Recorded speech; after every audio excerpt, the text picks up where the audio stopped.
ఇచ్చిన అవకాశాన్ని రవిడీజ పాలన చేస్తున్న చంద్రబాబు నాయుడు గారి ప్రభుత్వానికి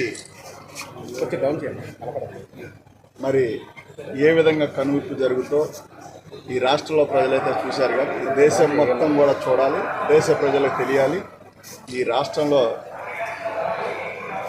ఒకప్పుడు బీహార్ గురించి మాట్లాడారు, బీహార్ కూడా ఎందుకు పనికిరాదని రాత్రి ఒక ఆయన మాట్లాడుతూ ఉన్నారు. బీహార్లో ఈ చిన్న చిన్న ఇష్యూలు ఉండేవి సార్, ఇంత దారుణం ఎప్పుడూ లేదు, ఏనాడు లేదు.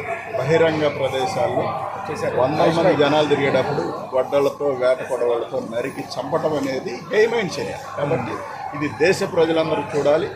సాక్షాత్తు అని చెప్పి ఢిల్లీలో ధర్నా చేస్తూ ఉన్నాం. ఏదైతే ఉందో ఈ రాష్ట్రంలో ఈ 50 రోజుల్లో జరిగిన దారుణాలన్నీ కూడా అక్కడ వివరించబోతాం. ముఖ్యమంత్రి అయిన తర్వాత అరాచకాలు, భౌతికంగా దాడులు, ఈ రాష్ట్రంలో ఉన్న గవర్నమెంట్ బిల్డింగ్స్ మీద కానీ సచివాలయాల మీద కానీ మిగిలిన విషయాలన్నింటిలో ధ్వంసం చేసుకుంటూ టీడీపీ కొండా విధంగా రాజకీయం చేస్తూ వైఎస్ఆర్సీపీ నాయకులందరినీ దారుణంగా హత్య చేసుకుంటూ మనం చూస్తుంటే వినుకొండ మీద చూసే ఉంటారు. ఆటవిక చర్యలాగా గతంలో ఎప్పుడూ లేని విధంగా రోడ్డు మీద నరికి చంపటం ఇటువంటి సంస్కృతి ఎప్పుడు ఆంధ్రప్రదేశ్లో లేదు. చంద్రబాబు నాయుడు గారు వాళ్ళ కొండ రాజకీయ నాయకుల్ని, వాళ్ళ కార్యకర్తలను పెంచి పోషించి అల్లర్లు సృష్టించి భయబాంధులు చేసి గతంలో ఎప్పుడు లేని సంస్కృతిని ఆంధ్రప్రదేశ్కి తీసుకొచ్చారు. నిజంగా చాలా బాధాకరం ఉంది.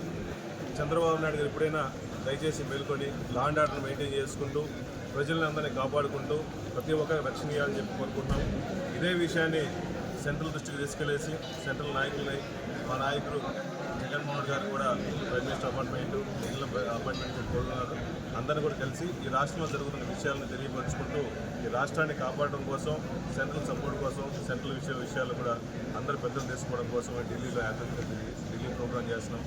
దయచేసి చంద్రబాబు నాయుడు గారు ఎప్పుడైనా ఆపుకొని ప్రజలందరినీ ప్రశాంతంగా ఉండడం కోసం లా అండ్ ఆర్డర్ మెయింటైన్ చేయాలని